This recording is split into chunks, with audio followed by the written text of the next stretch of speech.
Bonjour à tous, bienvenue sur le plateau de Festicoulisses. Nous sommes en direct de l'Espace Alia et nous sommes très heureux d'accueillir aujourd'hui Safo, de son vrai nom Daniel Ebghi. Bonjour. Bonjour. Comment vous dites mon vrai nom comme ça alors que... J'espère que ça vous va.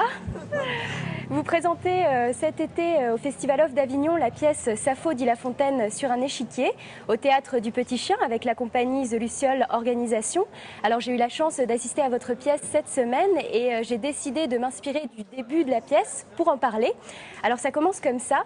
Si Podane m'était compté, eh bien si Safo m'était compté, ce serait sur les cases blanches et noires d'un échiquier géant. Ce serait en robe large ornée de rubans argentés, surmontée d'une coiffure digne d'une comtesse. Si Safo m'était compté, ce serait dans un univers connu de tous, celui des fables de Jean de La Fontaine. Ces quelques vers appris sur le banc des écoles et malheureusement vite oubliés avec le passage à la vie adulte. Si Safo m'était compté, ce serait avec la joie d'y goûter de nouveau, avec le plaisir de se les réapproprier à travers le récit et les chansons de la comédienne. Si Safo m'était compté, ce serait donc savoureux. Savoureux de se délecter sans s'enlacer de ces fables, des plus populaires comme par exemple le corbeau et le renard, à d'autres plus méconnus comme la jeune veuve ou encore la femme noyée. Safo, vous savez très bien tirer votre épingle du jeu dans cette joyeuse pièce qui nous plonge dans un bestiaire peuplé de toutes sortes d'animaux. Ça va des grenouilles aux rats, aux éléphants, en passant par des chats, des belettes, des lapins, des pigeons. Et vous vous mettez en fait dans la peau de ces créatures à tour de rôle. Ça vous permet d'évoquer à travers elles les remous de la cour, de la monarchie et de ses courtisans à l'époque du plus célèbre des fabulistes français. Sur les planches, pour annoncer les fables que vous vous apprêtez à conter au public, vous tournez les pages d'un vieux grimoire. Le rythme est juste, la voix est envoûtante et les déplacements sur l'échiquier sont bien calculés. La mise en scène est signée Didier Veil, qui est également le directeur du Théâtre de Sens, et c'est une composante essentielle de la pièce. D'ailleurs, quelque chose qui m'a marqué, c'est le cadre en or découpé sur le décor en fond, derrière lequel on distingue une guitariste qui vous accompagne, donc sur 3 chansons baroques du XVIIe siècle, et ça nous plonge vraiment dans une ambiance bien particulière. Et d'ailleurs, pour continuer dans le domaine de la musique, un domaine qui vous est cher, je n'ai pas pu m'empêcher de remarquer une guitare électrique qui était posée nonchalamment en fait à gauche de la scène, et je me suis demandé tout au long de la pièce pourquoi est-ce que vous ne vous en saisissez pas, pourquoi est-ce que vous ne jouez pas un petit air de rock sur les fables de La Fontaine. Alors d'abord vous avez tout si bien décrit que je reste sans voix. Eh bien merci. Merci vraiment. Non, alors voilà, en fait dans la mise en scène originale, on se servait un tout petit peu plus de cette guitare synthé en fait, qui envoyait des sons, parce que je voulais qu'il y ait un peu de son moderne en même temps, parce que je voulais bien montrer que on faisait quelque chose à la fois qui respectait absolument le texte, la partition originale, et en même temps qui s'appropriait les choses et qui essayait de les montrer de façon vivante. Mais je voulais pas non plus aller verser dans la facilité de chanter du rock, ce qui aurait été effectivement quelque chose de plus attendu et puis aussi de plus racoleur. Je voulais pas du tout. J'ai gardé donc la période, les deux chansons baroques telles qu'elles sont, mais aussi j'ai introduit une petite chanson, là je ne l'ai pas annoncée, qui était de moi en fait. Une des chansons est de moi, qui s'appelle Fontaine, parce que ça m'a amusé de dire Safo chante, Safo dit les fables de La Fontaine, et de chanter La Fontaine de Safo, bref. Donc voilà, c'était juste un jeu de mots, et puis ça collait bien dans toute l'histoire. Et en fait, ce n'est pas une pièce, c'est vrai que c'est une série de fables, c'est une suite de fables. Et c'est ce qui m'a vraiment séduite, bien sûr, c'est comme vous dites, ce que vous avez dit sur le fait qu'on revisite ces fables qui ont l'air tellement connues. Et tout à coup, on entend à quel point elles sont vivantes, elles sont présentes. Et c'est l'idée de la cour, bien sûr, c'est l'idée de la cour et l'insolence incroyable de La Fontaine qui se sert des animaux pour dire des choses absolument révolutionnaires et virulentes et subversives. Et ça me plaisait beaucoup. Et il était le précurseur de Beaumarchais, de Diderot, de tous ces philosophes qui ont fait la Révolution française, quoi. Il était déjà là, en train de critiquer la cour d'une façon incroyable. Donc, voilà, ça m'avait beaucoup séduit. Je trouvais qu'on passait à côté de ça quand on apprenait à l'école. Malheureusement, on apprenait un bestiaire. J'avais très envie aussi d'évoquer le bestiaire en question. Comme vous l'avez si bien dit, j'ai essayé, effectivement. Et tout en étant tout à fait consciente et en soulignant bien que c'était une métaphore des courtisans de ce qui pourrait être aussi notre milieu politique, vous savez, et tous les lieux de pouvoir. Dans tous les lieux de pouvoir, vous avez celui qui a le pouvoir, les courtisans autour et toute la comédie humaine, quoi, voilà. Et enfin, si je ne me trompe pas, vous avez choisi 17 fables que vous récitez sur scène. Est-ce que ça n'a pas été un petit peu dur de faire le choix? Ça a été à chaque fois un crève-cœur parce qu'il y en a beaucoup, mais on a choisi des fables. D'abord, j'ai choisi celles dont je sentais que je pouvais les dire avec plaisir, parce que c'est quand même d'abord le plaisir qui compte, la jubilation, la gaieté, l'ironie, l'humour, etc.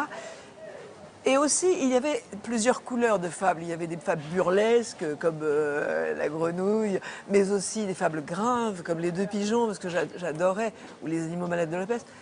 Il y avait des choses, je voulais vraiment qu'on ait des couleurs différentes, des fables sociétales, puis des choses un peu malicieuses. Voilà, qu'on passe vraiment de toutes sortes d'humeurs.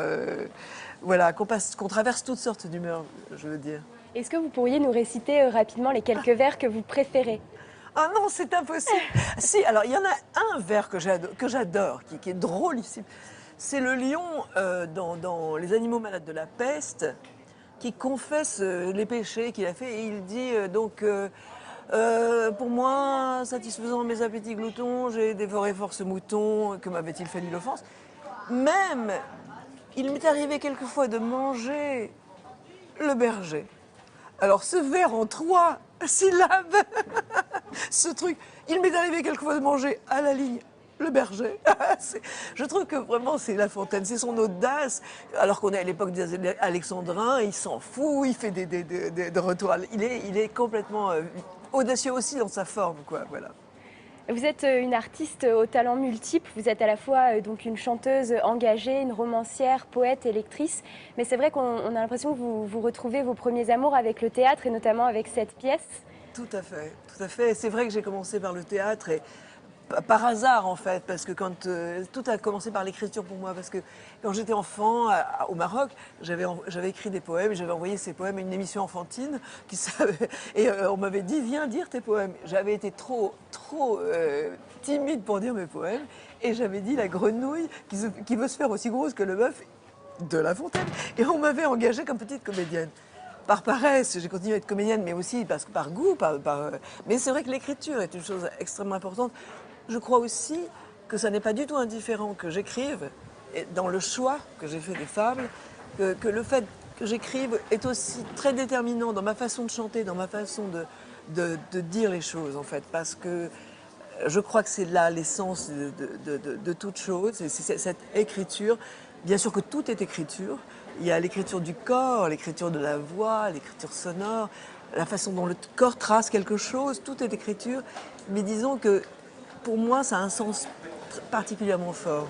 Et pourquoi l'échiquier? Est-ce que ça a un sens aussi? Ah ben bien sûr, parce que dans l'échiquier, il y a le roi, la reine, les pions, il y a la cour dans l'échiquier. Dont on parlait tout à l'heure. Voilà, il y a aussi, j'adore cette esthétique des années 50 de Jean Cocteau, ces films merveilleux où il y a des gants blancs qui sortent. Et on a essayé de recréer un petit peu cette chose, parce que il y a cette magie aussi du noir et blanc qui me fascine encore aujourd'hui, et qui laisse la place à l'imaginaire aussi. C'est-à-dire que c'est à la fois abstrait et concret.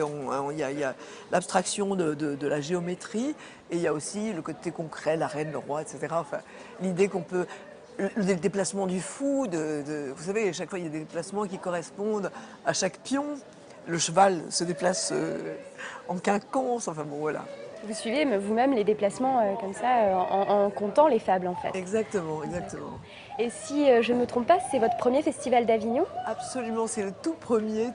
Et je suis très excitée de le faire. Ça se passe comment alors? Bah écoutez, pour l'instant, alors c'est la première semaine et c'était la mise en place, on est très tendu et tout. J'ai pas eu encore l'occasion d'aller à la rencontre des autres, et c'est ce que j'ai très envie de faire là à partir de maintenant. Et voilà, je commence par vous. Donc des autres, c'est qui? C'est d'autres pièces que vous avez envie de voir par exemple? Les gens dans la rue, j'ai envie d'être parmi les festivaliers, parce que j'ai été, en tant que personne qui vient voir des spectacles, je suis venue à Avignon bien sûr, et j'ai envie d'aller à la rencontre des gens vraiment, parce que là j'ai été un petit peu privée, j'étais plus dans ma mise en place, qui était un peu difficile, il faut dire, parce que bon, ça manquait encore de travail. Mais là, on commence à être confortable. Voilà. Bon, bah, très bien. J'ai vu aussi, donc tout à l'heure, vous maquillez, vous prenez beaucoup de temps à vous mettre dans un personnage, c'est important? C'est très important pour moi le maquillage, c'est aussi une écriture, de même que mettre un costume. Je pense que c'est ce qui fait qu'on se recrée au fond. C'est-à-dire qu'on est, on n'est pas, finalement, nous ne sommes pas des animaux. Nous ne subissons pas notre paraître. Nous le créons, nous le recréons. Et même la neutralité n'est pas neutre. Donc moi, j'ai pris le parti du dessin, du graphique, voilà. D'accord, bah, très bien. Eh bien, je vous rappelle que la pièce Sappho dit La Fontaine sur un échiquier est à voir tous les jours au théâtre Le Petit Chien à 22h30 jusqu'au 25 juillet. Merci Sappho. Merci à vous. Merci à tous de nous avoir suivis. Vous pourrez retrouver l'intégralité de nos plateaux sur notre site Festi TV. Si vous avez aimé cette émission, vous pouvez également partager avec vos amis sur les réseaux sociaux, Facebook et Twitter. À bientôt sur Festi Coulisses.